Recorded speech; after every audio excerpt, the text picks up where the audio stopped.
नमस्कार सांग मैंने शुभ सकाल पुणे एक नुआ ब्लॉग को आपण मान अनेक अनेक स्वागत। आशा कर समस्ते भल थे सुस्थ थे। मु तो उठिकी फ्रेशन अप होगी मो कम आरंभ करदेलुनी। उठला माने तो आम बासी कम आरंभ ही हुए किंतु जनरल शिफ्ट ड्यूटी माने एंकर तो कंटिन्यू जनरल शिफ्ट ड्यूटी जो लंच और ब्रेकफास्ट दिए से मॉर्निंग रो शेड्यूल मोर कौन रुहे मुझे आपण मानकु सेटा ब्लॉग माध्यम रे शेयर करी।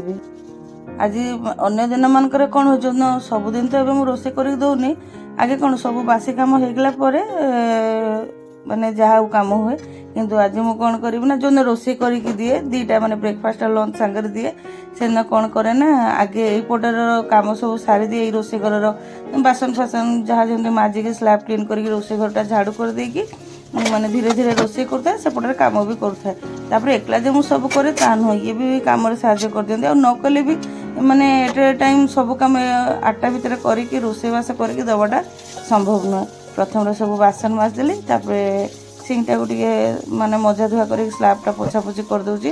कल तो शुक्रवार थी एपटे रोसे करनी तथापि अंठा बासन गुड़ाक रहा माने तो से स्लैब तो पोछा पड़ो ही बढ़िया से पोछापोछि कर देकी मुझे रोसे घरटा झाड़ू करदेवी।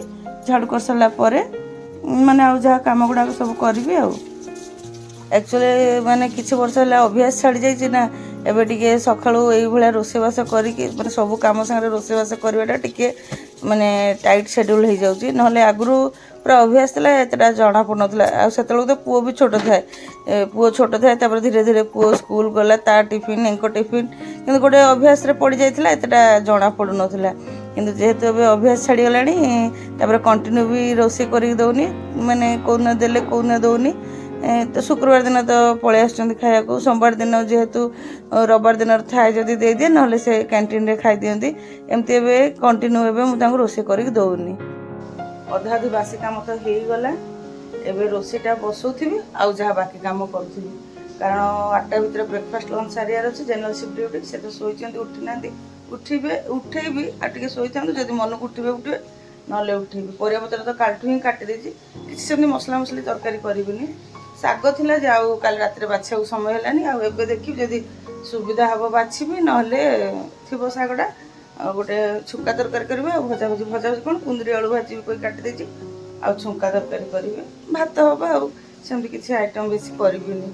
मेन कोन होछि ना मो बागर परे परे तो माने मो बाहिक आसला को एंकर शिफ्ट ड्यूटी थिला तापर पुओ हबा 6 मास की वर्ष पर कंटिन्यू 12-13 वर्ष जनरल शिफ्ट है तापर पुणी एबे किसी दिन है वर्ष 1.5 वर्ष होगा अब जो जनरल शिफ्ट है मत टे सेट हवा को टाइम लगुच माने कौन से अभ्यास थिला उठिकी भोर रोसेबास माने नुआ नुआ टे पुओ छोट था असुविधा है गोटे अभ्यास परिणत होगा माने 12-13 वर्ष माने गोटे जुग तो पुणी एबे जो शेड्यूल माने शिफ्ट पुणी किछि वर्ष कौन है 12-13 वर्ष पर शिफ्ट हो एबे जो जनरल शिफ्ट हो जाए पुणी से भोर उठिकी माने भोर तो सेमती जमती उठाऊँ बट से रोसेबासटा टी आक्वेंटेड होगापी समय लगती जहाँ भी आगुरी भी मुझे करे जो परिवा एक तो पुओ छोट तापर सकाळू 8टा भितर ब्रेकफास्ट लंच 2टा बनईकी दबा टे मुस्किल करके परिया पत्र कटाकटी करदे जदि मसला तरकारी थी सेमती किसी कर जो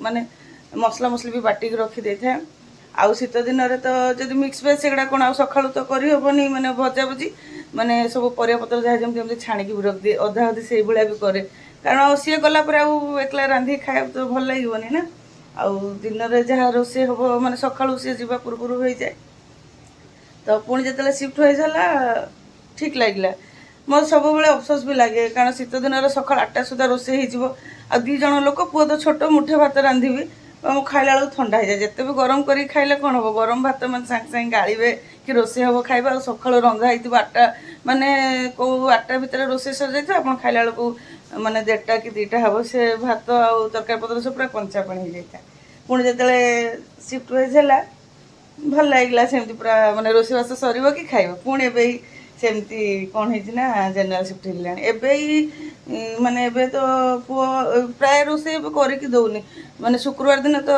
सकाल पूजा पटा रोसे करके दिएनी से आसती खायापी जदि कौन बाहर खाया पीया थाए से बाहर खाई दिखते से बाहर खाइले कौन असुविधा हम ना मु एकला आ रोसे करने इच्छा लगे जहाँ जमी थाए खाईदिए पुओ थे कौन सी बाहर खाइले भी आम 2 जन जहाँ जमी करी तो जहाँ ବେଶୀ ନ ଗପେ ଆଉ ରୋଷେଇଟା ଦେଖେ।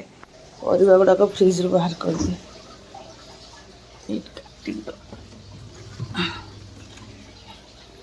ବଢ଼ିଆ ସେ କଟାକଟି କରିକି ରଖିଦେଇଛି। କୁନ୍ଦୁରି ଆଳୁ କାଟିଛି, ଟିକେ ମୋଟା ମୋଟା କାଟିଛି। ଇଏ ଆଳୁ, ବାଇଗଣ, ସାରୁ ଆଉ କ'ଣ ଛୁଇଁ 2 ଜଣଙ୍କ ପାଇଁ ଯଥେଷ୍ଟ ହେବ ଗୋଟେ ବକ୍ତ ପାଇଁ। ଟମାଟର ପଡ଼ିବ ଆଉ। ପରିବା ତ ସବୁ କଟାକଟି ଧୁଆଧୁଇ ହେଇକି ରହିଛି। ଏ ଛୁଙ୍କା ତରକାରୀ ପାଇଁ ପାଣି ବସାଇ ଦେଇଛି, ଲୁଣ ହଳଦୀ ବି ଦେଇଦେଇଛି। ଏଠି ମିଶିରି ଆଉ ଭୁସି ଭିଜେଇକି ରଖିଛି। ସେ ଉଠିଲେ ବାଗେଇବି, ମାନେ ଫେଣ୍ଟା ଫେଣ୍ଟି କରିବି। ତାପରେ ସିଏ ପିଇବେ, ମୁଁ ପିଇବି ଆଉ। ସାଙ୍ଗମାନେ ଯାହା ଯେମିତି ତ ଅଳ୍ପ ବହୁତ ଆପଣମାନଙ୍କ ସାଙ୍ଗରେ ହୁଏ ସେୟାର କରେ। ଏଇ ଜିନିଷଟା ଗୋଟେ ଦେଖନ୍ତୁ, ଏଇଟା ତ ଦେଖିକି ଜାଣିପାରୁଥିବେ କ'ଣ, ହେଲେ ବି କହିଦେଉଛି। ଏଇଟା କାଲି ଚିପ୍ସ କରିଥିଲି, ରଖିଥିଲି ତ ଲକ୍ଷ୍ମଣ ରେଖା କାଟିକି ରଖିଥିଲି, କାଳେ ପିମ୍ପୁଡ଼ି ହେଇଯିବ ତ ଛାଡ଼ନ୍ତୁ। ଏଇଟା ମାନେ ମୁଁ କାଲି ଏଇଠି ବସିକି ପରିବା କାଟୁଥିଲି, ମାନେ ଏତେ ମଶା ମୋତେ ପରିବା କଟେଇ ଦେଲେନି। ତ ମୁଁ ଏଇ ମଶା ଅଗରବତୀ ଜାଳିକି ପରିବା କାଟୁଥିଲି। ମାନେ ଏତେ ପ୍ରବଳ ମାତ୍ରାରେ ଆମର ମଶା ହେଇଛନ୍ତି। ରୁଟି କଲେ ଗୋଡ଼ ତଳେ ସେମିତି ରୁଟି କରେଇଦେବେନି, ମଶା କାମୁଡ଼ିବେ। ସେମିତି ଏଇ ଅଗରବତୀ ଜାଳି କରେ। ବେଡ଼ରୁମ୍ ମାନଙ୍କରେ ସିନା କବାଟ ଦେଇକି ଲିକ୍ୱିଡ଼ଟା ଅନ୍ କରିଦେବୁ, ଆଉ ଯେଉଁଠି ଚାଲାବୁଲା କରିବୁ ଏଇଠି ଯଦି ଟିକେ ବାଡ଼ି ପଟରେ ବସିବୁ କହିବୁ ଏଠି ମଶା ବସେଇ ଦେବେନି। ତ ମୁଁ ସେଇଥିପାଇଁ ରଖିଛି ଲାଇଟରଟା ଆଉ ଏ ମଶା ଅଗରବତୀ। କରେଣ୍ଟ ବି ପଳେଇଲେ କାମରେ ଆସେ। ଆଉ ମଶା ଅଗରବତୀ ଜାଳିକି ପରିବା କାଟୁଥିଲି କାଲି। ଇଏ ତ ତାଙ୍କର ଉଠିଗଲେଣି, ଫ୍ରେଶନର୍ ବି ହେଇଗଲେଣି। ଆଣିବୁ ନା ଭୁସି ମିଶ୍ରି? ଇଏ ଦାଣ୍ଡ କାମଟା କରିଦେବେ। ଦାଣ୍ଡ କାମ ହେଇନି, ସେ ଦାଣ୍ଡ କାମ କରିଦେବେ। ହବ ଯଦି ଦେଖିବି, ସମୟ ଦେଖି ଟିକେ ହବ ଯଦି ଚାଲିବାକୁ ପଳେଇବି। ଭାବିଛି ଦେଖେ କ'ଣ ହେଉଛି ସମୟ। ହେଲା ଭୁସି ଆଉ ମିଶ୍ରି। ନିଅ ତମ ଭୁସି ମିଶ୍ରି, ଆରାମସେ ପିଇବ। ହଁ ଏଇଠି ବସିଯା। ଏବେ ବଢ଼ିଆ ଲାଗୁଛି, ଟିକେ ଥଣ୍ଡା ଥଣ୍ଡା। ଆଉ କିଛି ଦିନରେ ଏଇ ଭୋରୁ ବି ଗରମ ଲାଗିବ ପୁରା ନା। ଦିନ ବେଳେ ତ ଯାହା ଯେମିତି ଲାଗୁଛି ଛାଡ଼, କିନ୍ତୁ ସକାଳୁ ବି ଗରମ ଲାଗିବ ନାଇଁ କି? ତମେ ପିଅ, ମୁଁ ବି ଟିକେ ପିଇଦିଏ। ଦେଖେ ମୁଁ ତରକାରୀ ପାଣି ବସେଇଥିଲି, ଗରମ ହେଇଯିବଣି। ଆଜି ବୋଧେ ମେଘୁଆ ପାଗ କରିବ କ'ଣ, ଜହ୍ନଟା ମାନେ ଝାପ୍ସା ଦେଖାଯାଉଛି, କିନ୍ତୁ ମେଘରେ ଘୋଡ଼େଇ ହେଲା ଭଳିଆ। ନହେଲେ ପୁରା ପରିଷ୍କାର ଦେଖାଯାଇଥାନ୍ତା ଜହ୍ନଟା। କେମିତି ମାନେ ଇଏ ଝାପ୍ସା ଝାପ୍ସା ଦେଖାଯାଉଛି ପୁରା, ହେଲେ ବି ବଢ଼ିଆ ଦେଖାଯାଉଛି। ଇଏ ତାଙ୍କର ଦାଣ୍ଡ କାମ ସାରିଲେଣି, ଦାଣ୍ଡ ଝାଡ଼ୁ କରିକି ଧୁଆଧୁଇ କରିସାରିଲେଣି। ମୁଁ ବି ଭାତ ପାଣିଟା ବସାଇ ଦେଇଛି, ଟିକେ ଚାଲିକି ପଳେଇ ଆସେ। ବେଶୀ ସମୟ ଅବଶ୍ୟ ଚାଲିବିନି, କାହିଁକି ଭାତ ପାଣିଟା ବସାଇଛି। 10-15 ମିନିଟ୍ ଭଳିଆ ଚାଲିକି ପଳେଇ ଆସିବି। 2-3 ଦିନ ହେଲା ଚାଲିନି, ଦେହଟା ଭଲ ଲାଗୁନଥିଲା କହିକି। ମାନେ ଗୋଟେ ଅଭ୍ୟାସରେ କରୁଥିବେ ନା, ପୁଣି ରହିଗଲେ କରିପାରିବେ। ଟିକେ ଚାଲିଦେଇକି ଆସିଲେ ଭଲ ବି ଲାଗିବ। ଟିକେ ଫର୍ଚା ହେଇଗଲାଣି, ଫର୍ଚା ହେଇଗଲା ପରେ ଆସିବାକୁ ମୋତେ ଭଲ ଲାଗେନି। ହେଲେ ବି ବେଶୀ ସମୟ ତ ଚାଲିବିନି, 15 ମିନିଟ୍ ବି ଚାଲିବିନି। ଖାଲି ଗୋଟେ ରାଉଣ୍ଡ ଲାଇନ୍ଟା କମ୍ପ୍ଲିଟ୍ କରିଦେଇକି ପଳେଇବି। ଗୋଟେ ରାଉଣ୍ଡ ସିନା କହୁଛି, ଏଇ ଲାଇନ୍ଟା ତ ଆମର ଏତେ ଲମ୍ବା, ଗୋଟେ ରାଉଣ୍ଡରେ ହିଁ 10-12 ମିନିଟ୍ ହେଇଯିବ। ମୁଁ ତ ଚାଲିକି ଆସିଗଲିଣି, ଗୋଡ଼ ହାତ ବି ଧୋଇ ସାରିଲିଣି। ଭାତ ପାଣି ପୁରା ଟକମକ ହେଇକି ଫୁଟିଲାଣି। ମୁଁ ଏଙ୍କୁ କହିଦେଇକି ଯାଇଥିଲେ ହେଇଥାନ୍ତା କି ଟିକେ ବନ୍ଦ କରିଦେବ, ଆଉ କହିନି। ଆଉ ଚାଉଳ ଧୋଇକି ପକାଇଦେବି, ତାଙ୍କ ପାଇଁ ଟିକେ ଚା ବସେଇବି। କେତେବେଳ ହେଇଗଲାଣି ଭୁସି ପିଇବାର ତାଙ୍କର। ଚାଉଳ ତ ପକାଇ ଦେଇକି ଆସିଲି। ଗୋଟେ କଥା ଦେଖନ୍ତୁ ସାଙ୍ଗମାନେ, ଏଇ ସସ୍ପେନ୍ ଅଛି, ଏଇ ସସ୍ପେନ୍ ବି ଅଛି, କିନ୍ତୁ ମୋତେ ଏଇ ସସ୍ପେନ୍ ସବୁରେ ମାନେ ଆଉ ଗୋଟେ ଏମିତି ହ୍ୟାଣ୍ଡେଲ୍ ଭାଙ୍ଗି ଯାଇଛି। ମୋତେ ସେଇ ସବୁରେ ହିଁ ଚା ବସେଇବା କାହିଁକି ଭଲ ଲାଗେ। ମାନେ ୟାର ହ୍ୟାଣ୍ଡେଲ୍ ୟାର ବାହାରି ଯାଇଛି, ଆଉ ଗୋଟେ ସେମିତି ସସ୍ପେନ୍, ସେଥିରେ ହ୍ୟାଣ୍ଡେଲ୍ ବାହାରି ଯାଇଛି। ଦେଖିବେ ମୁଁ ପ୍ରାୟ ଏଇଗୁଡ଼ାକର ହିଁ ଚା କରିବି। ଏଇଗୁଡ଼ାକ ଥାଇତେ ଥାଇତେ ଗୋଟେ ଗୋଟେ ଜିନିଷ ସାଙ୍ଗରେ ଗୋଟେ ଆକ୍ୱାଣ୍ଟେଡ଼ ହେଇଯାଏନି କି, ମାନେ ଇଏ ସେଇଭଳିଆ ଆଉ। ଚା ତ ବସିଗଲା, ଏବେ ଯିବି ତରକାରୀ ପତ୍ର ପାଇଁ ସବୁ ପିଆଜ ମାନେ ଭଜା ତରକାରୀ ପାଇଁ ପିଆଜ କାଟିବି, ଆଉ ତରକାରୀ ପାଇଁ ରସୁଣ ବି ଟିକେ ଛଡ଼େଇବି। ଛୁଙ୍କା ତରକାରୀ ପିଆଜ ରସୁଣ 2ଟା ଦେବାକୁ ପଡ଼ିବ ନା। ଅଦା ଆଳୁ ଚିପି ଦେଇଦେଲି, ସିମ୍ରେ ବସାଇ ଦେଇଛି। ସେ ଫୁଟିଲା ଭିତରେ, ମାନେ ଚା ହେଲା ଭିତରେ ସେସବୁ କଟାକଟି କରିଦେବି। ଚାଟାକୁ ଟିକେ ଜୋର କରି ଫୁଟାଇ ଦେଇକି ସିମ୍ କରିଦେଲେ ହୁଅନ୍ତା, କିନ୍ତୁ ମୁଁ ଚା'କୁ ଏତେ ସମୟ ଦେଇପାରିବି ନାହିଁ। କାରଣ ଯଦି ଚା ପାଖରେ ଠିଆ ହେଇଯିବି, ମୋର ଏପଟେ ଲେଟ୍ ହେଇଯିବ ରୋଷେଇବାସ। ତାଙ୍କର ଯାହା ଯେମିତି ସବୁ କାମ ସାରି ତାଙ୍କର ଫୁଲ ତୋଳିଲେଣି। ଗୁରୁବାର ଦିନ ବିଶ୍ୱାସ କରିବେନି ସାଙ୍ଗମାନେ, ମନ୍ଦାର ଗଛରେ ପତ୍ର ଯେତିକି, ଫୁଲ ସେତିକି ଫୁଟିଥିଲା। ମାନେ ଏଇ ଲାଲି ମନ୍ଦାରରେ ଯେତିକି ପତ୍ର ଜାଣନ୍ତୁ ସେତିକି ଫୁଲ। ଆଜି ଏତେଟା ଫୁଟିନି। ସେଦିନ ତୋଳା ହେଇନଥିଲା, କାହିଁକିନା ଏ ଫୁଲ କିଣିକି ନେଇ ଆସିଥିଲେ, ଗେଣ୍ଡୁ ଫୁଲ ତ ତୋଳା ହେଇନଥିଲା। କାରଣ ଗେଣ୍ଡୁ ଫୁଲ, ମନ୍ଦାର ଫୁଲ ଆଉ ଠାକୁର ହିଁ ଦେଖା ହେଇନଥାନ୍ତେ, ଏତେ ଫୁଲ ହେଇଯାଇଥାନ୍ତା। ହେଲେ ବେଳେବେଳେ ଥାଉ ଗଛରେ ଆଉ, ତ ଏତେ ଫୁଲ ହେଇଥିଲା। ଆଜି ଫୁଟିଛି, କିନ୍ତୁ ଏତେ କୋଉଦିନ କହିଲ, ସେଇ ଗୁରୁବାର ଦିନ ନା, ବହୁତ ଫୁଟିଥିଲା, ପ୍ରବଳ ମାତ୍ରାରେ ଫୁଟିଥିଲା। ଏ ଗଛ ସବୁ ବଡ଼ ହେଇଗଲାଣି ଆଉ କାଟିବାକୁ ବି ଦେହ ଶୁନି କାହିଁକି କହିଲେ ଏବେ ସବୁ କଢ଼ ଧରୁଛି ନା ଏବେ ଯଦି କାଟିଦେବି ଗଲା ଯେତେବେଳେ ବହୁତ ଖରା ହେବ ଫୁଲ ଫୁଟିବନି ଭାବୁଛି ସେତେବେଳେ ଟିକେ ଟିକେ କାଟିଦେବି ଗଛ ଅଛି ବୋଲି ଠାକୁର ମାନେ ଫୁଲ ଗଛ ଅଛି ବୋଲି ଠାକୁର ଟିକେ ଫୁଲ ପାଉଛନ୍ତି ଗେଣ୍ଡୁ ଫୁଲ କିଣିକି ଦେଲେ ହବନି କି ଯାହା ବି ହେଲେ ଏଇ ଫୁଲ ଗୁଡ଼ା କ'ଣ ନଥିଲେ ବାଧ୍ୟ ହେଇକି କିଣା ହେଇକି ଦିଆନ୍ତା ଅଛି ଯେତେବେଳେ ଭଗବାନଙ୍କ କୃପାରୁ ଆଉ ମୁଁ ଯେତେବେଳେ ବାହାଇକି ଆସିଲି ଆଗେ ଏଇ ଫୁଲ ଗଛ ଲଗେଇବା ବ୍ୟବସ୍ଥା କଲି ନା କ'ଣ ନା ନା ତମ ପରିଶ୍ରମ ଫଳ ନା କ'ଣ ଇଏ ହଁ ବଡ଼ ବିରକ୍ତ କହିଲେ ଏତିକି ବି ପକ୍କା କରିଦେବି ଯେ ଗଛ ଲଗଉଥିବ କରିଦେଇଥାନ୍ତି ଇଏ କହିଲେ ତମେ ଥରେ ଘରକୁ ଯାଅ ଦେଖି ଆସିଲା ବେଳକୁ ସବୁ ଯେତେବେଳେ ଆମ ଘର ଲୋକ ଏଠି ଥିଲେ କହିଲେ ତମ ଘରକୁ ଯାଇଥିବ ଆସିଲା ବେଳକୁ ମୁଁ ଏତିକି ବି ପକ୍କା କରିଦେଇଥିବି ଏତିକି ବାଧ୍ୟ କରିକି ରଖିଲି ନହେଲେ ସେ ସବୁ ପକ୍କା କରିଦେଇଥାନ୍ତେ କାରଣ ପୁଅ ଛୋଟ ଥିଲା ଖେଳେ କେଉଁଠି ପୋକ ଜୋକ ଭଲ ମନ୍ଦ ଆସିବ କହିକି ସିନା ଆମର ପକ୍କା ହେଇଯିବ ପୁଣି ସେମାନଙ୍କର ବି ତ ମାଟି ଥିବ ନା ସେଇଠୁ ଆଉ ଆସିପାରିବନି କି ଆସିବ ଚା ହେଇଗଲା ଆଜି ପାଗଟା କାଉଁଳିଆ କରିବ ନା ଆରେ ଜହ୍ନଟା ସକାଳୁ ଦେଖାଯାଉନଥିଲା ଜାଣିଛ ତ କାଉଁଳିଆ କରିବ କ'ଣ ଏବେ 6ଟା ବାଜିଛି ଆଉ ହେଲେ ବି କେତେଟା ବାଜିଲାଣି 6ଟା 10 ହେଇଗଲାଣି 6ଟା 10 ଖରା ମୁଁ କହିଲି ଚାଟା କେତେବେଳୁ ପିଇନ ମୁଣ୍ଡ କାମ କରୁନଥିବ ତୁମେ ଗରମ ଜିନିଷ ପିଇକି ମୁଣ୍ଡଟା ଥଣ୍ଡା କରିଦିଅ ବଢ଼ିଆ ଲାଗିବ ମୁଁ କିନ୍ତୁ ଏବେ ପିଇ ପାରିବିନି ସେ ଡ୍ୟୁଟି ବାହାରି ଗଲା ପରେ ହିଁ ପିଇବି ବସିକି ତାପରେ ଗାଧେଇବ ତମେ ଆଉ କ'ଣ ନା ଗୋଟେ ଲୋକ ଏଠି ବସିକି ଚା ପିଇକି ବଡ଼ ବଡ଼ କଥା ଗୁଡ଼ା ଟିକେ ହାଙ୍କୁଛନ୍ତି ମୋତେ ପଚାରିଲେ କ'ଣ କରିବ ମୁଁ କହିଲି କି ଛୁଙ୍କା ତରକାରୀ କରିବି କୁନ୍ଦୁରି ଆଳୁ ଭାଜିବି ଏଠି ତ ଭାତଟା ବସିଛି ଭାତଟା ଆଉ ହବ ଭାତଟା ଟିକେ ଚାଉଳ ପୁରୁଣା ହେଇଗଲାଣି ସମୟ ଲାଗୁଛି ତ ଆଉ ଚିପ୍ସ ଦେବି ଆଉ କହିଲେ ହଁ ଏଇ ଅଧଘଣ୍ଟା ଭିତରେ ସବୁ ହେଇଯିବ ମାନେ ଭାରି କରିଦେଲା ବାଲାଟା ହଁ 2ଟା ଚୁଲାରେ ବସେଇକିରି ଛୁଙ୍କା ତରକାରୀ ଆଉ ଭଜା ଅଧଘଣ୍ଟା ଭିତରେ ହେଇଯିବନି ଆସି କଲ ସବୁ କାମ ଏତିକି କଲା ଭିତରେ ଅଧଘଣ୍ଟା ଭିତରେ ସବୁ ତମକୁ ଟାଇମ୍ରେ ଭୁସି ଦେବି ଚା ଦେବି ପୁଣି ନିଜ କାମ ଦେଖିବି ରୋଷେଇ ଦେଖିବି ଘର କାମ ଦେଖିବି ସେମିତି ଆମେ ଯଦି କରିପାରନ୍ତୁ ଅଧଘଣ୍ଟା ଭିତରେ କରିକି ନେଇଯାଆନ୍ତୁ କରୁନ କିଏ ମନା କରୁଛି କାମ କିନ୍ତୁ ଅଲଗା ପ୍ରକାର କୋଉଠି ପଡ଼ିବନି ମାନେ ଲୁଣ ହଉ କି ଇଏ ହଉ କି ବିଭିନ୍ନ ସେଗୁଡ଼ା ଟିକେ ତମେ କେୟାରଫୁଲି କର ସେଥିପାଇଁ ଆଉ ଟିକେ ଟାଇମ୍ ଲାଗେ ଟାଇମ୍ ଦେଖ ସବୁକୁ ହଁ ଖାଲି ରୋଷେଇ କଲେ ତ ଅଧଘଣ୍ଟା ଭିତରେ ହେଇଯିବ କିନ୍ତୁ ସବୁକୁ ଦେଖିକି ମୁଁ କ'ଣ ଖାଲି ରୋଷେଇରେ ରହୁଛି କି ସକାଳ ଓଳିଟା ଦୁନିଆ କାମ ରହୁଛି ଇଏ କାମ ତ ସୁଟିଂ କାମ ତ ବହୁତ ଅଧଘଣ୍ଟାର କାମ 2 ଘଣ୍ଟା ଲାଗେ ସୁଟ୍ କରି କଲେ ହଁ କେଉଁଟା ଠିକ୍ ସେ କ୍ଲିପ୍ଟା ନେଇ ହେଉନଥିବ ଠିକ୍ ସେ ହେଇନଥିବ ଆଉ ଯଦି କ୍ଲିପ୍ ଯାଇଥିବ ସେଠି ଭଏସ୍ ଯାଇନଥିବ ଯଦିଓ ଭଏସ୍ ଓଭର୍ କରିଦେବେ ଠିକ୍ ସିକ୍ୱେନ୍ସ ହେଇନଥିବ ସବୁ ସୁଟ୍ କରି କଲା ବେଳକୁ ଦୁନିଆ ସମୟ ଲାଗେ ସବୁ କ୍ରିଏଟର ମାନେ ଜାଣିଥିବେ କେଉଁ ଭଳିଆ ମଜା ଘର କାମ ସାଙ୍ଗରୁ ମାନେ ଯେଉଁ ଆମେ ବ୍ଲଗର ଘର କାମ ସାଙ୍ଗକୁ ସୁଟ୍ କରିବା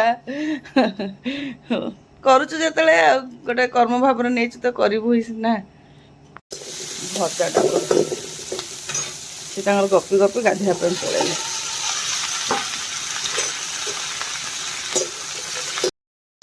ରାତିରେ ଉଠିବି ମୁଁ ମାନେ ଆଗେ ଉଠିବି ମୁଁ କିନ୍ତୁ ଗାଧୋଇବି ପଛରେ କୁନ୍ଦୁରି ଭଜା ଟିକେ ସମୟ ଲାଗେ କଷି କୁନ୍ଦୁରି ଗୁଡ଼ା ବଢ଼ିଆ କୁନ୍ଦୁରି ଥିଲା ମୁଁ ଟିକେ ମୋଟା ମୋଟା ହେଇ କାଟିଦେଇଛି ମୋତେ କୁନ୍ଦୁରି ଭାରି ପସନ୍ଦ ମୋତେ କ'ଣ କଣ୍ଢେଇ କ'ଣ ଏଙ୍କୁ କ'ଣ ଆମେ 3 ଜଣ କୁନ୍ଦୁରି ଭାରି ପସନ୍ଦ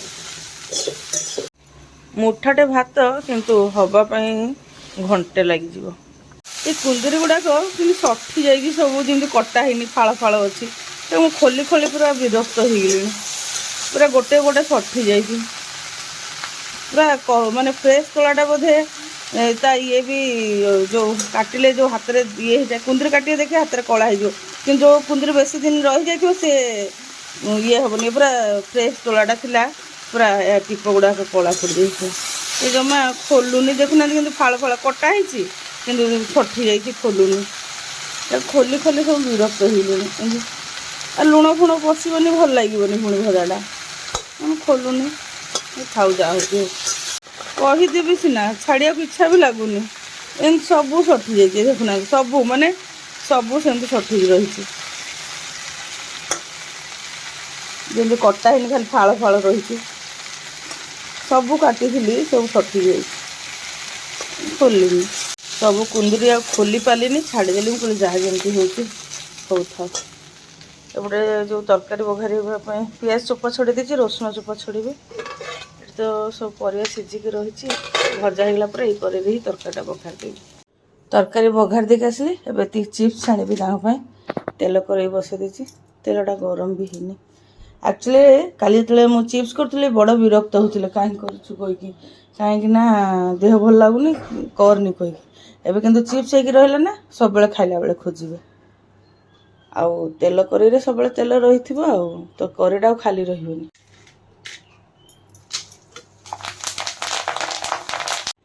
ତାଙ୍କ ଚିପ୍ସ ହେଇଗଲା ରେଡ଼ି। ଯାଏ ତରକାରୀଟା କ'ଣ ହେଲାଣି ଧନିଆ ପତ୍ର କାଟିକି ପକାଇ ଦିଏ। ଓହୋ ହୋ ହୋ, ତରକାରୀକୁ ବାସ୍ନା, ଛୁଇଁ, ରସୁଣ, ପିଆଜ, ଓହୋ।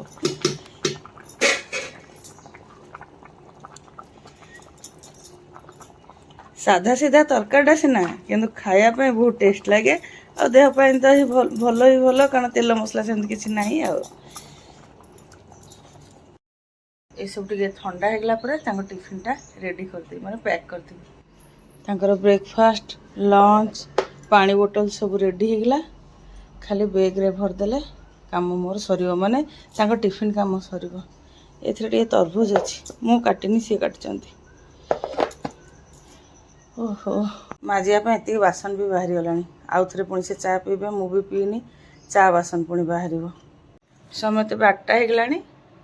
ଏବେ ଚା ଫାଇନାଲ ଚା ପିଉଛି ଡ୍ୟୁଟି ବାହାରିବା ପୂର୍ବରୁ। ବିରକ୍ତ କରୁଛନ୍ତି ଗୋଟେ ଲୋକ। ମୁଁ କହୁଛି ଚା ଟା ପିଇ ଦିଅ, ତାପରେ ମୁଁ ତ ସବୁ ରେଡି କରିଦେଇଛି, ଖାଲି ବେଗରେ ରଖିବି ନା, ମୁଁ ରଖିଦିଏ। ଚାଲୁଛା ଭଳିଆ ଲାଗୁଛି।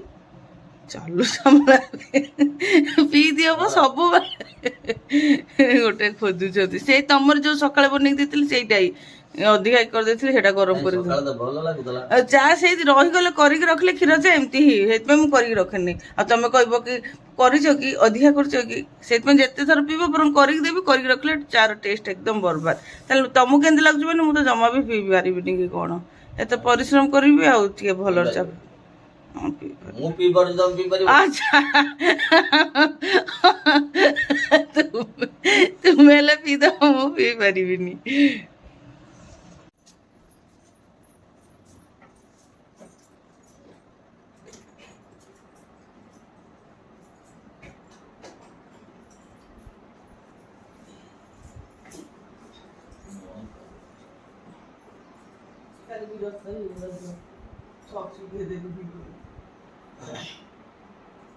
ସକ୍ସ ପିନ୍ଧେଇ ଦେଲ କି ନ ପିନ୍ଧେଇ ଦେଲନି କାହିଁକି ବିରକ୍ତ ହେଲ? ହଁ, ମାନେ ଲେଟ୍ ହେଉଛି। କୋଉଟା ଏଇଟା ମାନେ ତମ ଡ୍ୟୁଟି ସବୁବେଳେ ତମ ପଛେ ପଛେ ଥାଏ, ତମ ଡ୍ୟୁଟି ନ ପହଞ୍ଚି ମାନେ ବିରକ୍ତ ହେଲିନି, ବିରକ୍ତ ମୁଁ ବାହାରିବି କମ ସେ କମ ଠିଆ ହେଲେ ମୋର ଲେଟ୍ ହେଇଯାଉଛି। ଶୁକ୍ରବାର ନା କହିଲ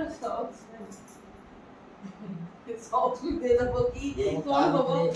ଜାଣୁଛି ମତେ, ମୁଁ ପୂଜାଟା କରିଦେବି। ମୁଁ ଆକ୍ଚୁଆଲି ଫାଇନାଲି ସରି ମୁଁ ଷ୍ଟାର୍ଟିଂରୁ ହିଁ ଇଏରେ ଥିଲି, ତ ମୋ ମାଆଙ୍କ ପୂଜା ପୁରା କରିଦେବି। ତମେ ଆଳୁ କଥା କହିଲା, ମୁଁ କହିଲି ମନା କଲେ ଭଲ ଲାଗିବନି, କାରଣ ତମେ ସେଇ ଇଣ୍ଟରେଷ୍ଟରେ ଅଛ। ନାଇଁ ଦୋଷ କରିଲା କରିବି, ନହେଲେ କରିପାରିନ ହେଲା ଠିକ।